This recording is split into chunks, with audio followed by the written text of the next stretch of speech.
तो यकीनन हमारे मुआशरे में वह बीमारियां आज जड़ न पकड़ती और औलाद भी अपनी वालिद के गरीबान पर हाथ न डालती और मासूम माँ को जुल्म का निशाना न बनाती।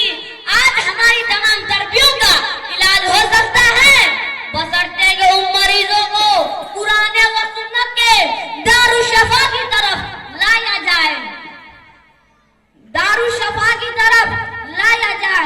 उम्मत मुस्लिमा के अलमबरदारों, आप हज़रात के सामने कुरान पाक की जो आयत तिलावत की गई है उसमें अल्लाह ताला ने मुआशरे के नौजवान फर्जंदों की एक बीमारी का इलाज बतलाया है और ऐसा कामयाब नुस्खा बयान किया है कि अगर इंसान उसको अपना ले तो दुनिया व आखिरत की कामयाबी से वो हमकिनार हो जाए। वो नुस्खा ये है अल्लाह ताबुदु इल्ला इय्याहु व बिल वालिदैन ihsana। तर्जुमा, लोगों अल्लाह ही की इबादत करो और वालिदैन के साथ अच्छा सलूक करो। आगे फरमाया इम्मा यबलुगन्ना इंदकल किबरा अहदुहुमा औ किलाहुमा वला तकुल लहुमा उफ़्फिन वला तनहरुमा व कुल लहुमा कौलन करीमा। तर्जुमा, अगर तेरी मौजूदगी में उनमें से एक या दोनों बुढ़ापे को पहुंच जाए तो उनके आगे उसका न करना और न उनको डांट डपट करना और न उनको डांट डपट करना बल्कि उनके साथ अदब एहतराम के साथ बातचीत करना। और आगे वाली आयत अंदर में वालिदैन की खिदमत और उनके लेके दुआएं मामूलियत करने का हुक्म दिया गया है।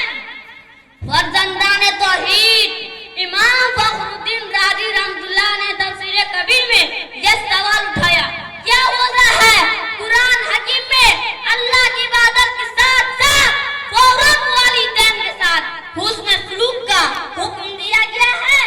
अक्सर मकामात पर अव्वलन अल्लाह की तौहीद का बयान है, दूसरे नंबर पर वालिदैन के साथ हुस्न सलूक का हुक्म दिया गया है। फिर खुद ही इमाम राजी रहमतुल्लाह कई जवाब तहरीर फरमाते हैं। अव्वल ये कि अल्लाह ताला बंदों के वजूद में मुअस्सिर हकीकी है, मुअस्सिर जाहिरी है। दो ये कि अल्लाह ताला जो इनाम व एहसान अपने बंदों पर करता है उसका एवज नहीं चाहते हैं। तकरीबन यही हाल वालिदैन का भी है कि वह अपने औलाद के साथ फौरन वालिदैन के साथ हुस्न सलूक करते हैं, उनमें बेगर्ज होते हैं या उसका बदला नहीं लेता। यहीं पर मैं अपनी तकरीर खत्म करना चाहता हूँ। वमा अलैना इल्लल बलाग। जज़ाकमुल्लाह व अहसनल जज़ा। मोहतरम हज़रात, ये थे अज़ीज़ा मोहम्मद खालिद बिन हाफिज करीमुल्लाह, जिन्होंने आपके सामने वालिदैन के हकूक़ के ऊपर बहुत ही कीमती बातें सुना रहे थे। यकीनन दिल चाह रहा था कि और ज़्यादा सुने, लेकिन टाइम की नज़ाकत देखते हुए मौसूफ को स्टेज से रुखसत होना पड़ा। जब मौसूफ तकरीर कर रहे थे तो मेरे दिल में ये शेर मचल रहा था कि तिश्नगी जम गई पत्थर की तरह होठों पर, तिश्नगी जम गई पत्थर की तरह होठों पर, डूब कर भी तेरे दरिया से प्यासा निकला। अब मैं इसके बाद आफरीन खातून बिन्ते अब्दुल जब्बार सलमहा को दावत सुखन देता हूँ कि वह आए और अपनी तकरीर पेश करें। आफरीन खातून बिन्ते अब्दुल जब्बार, अजीजा स्टेज पर।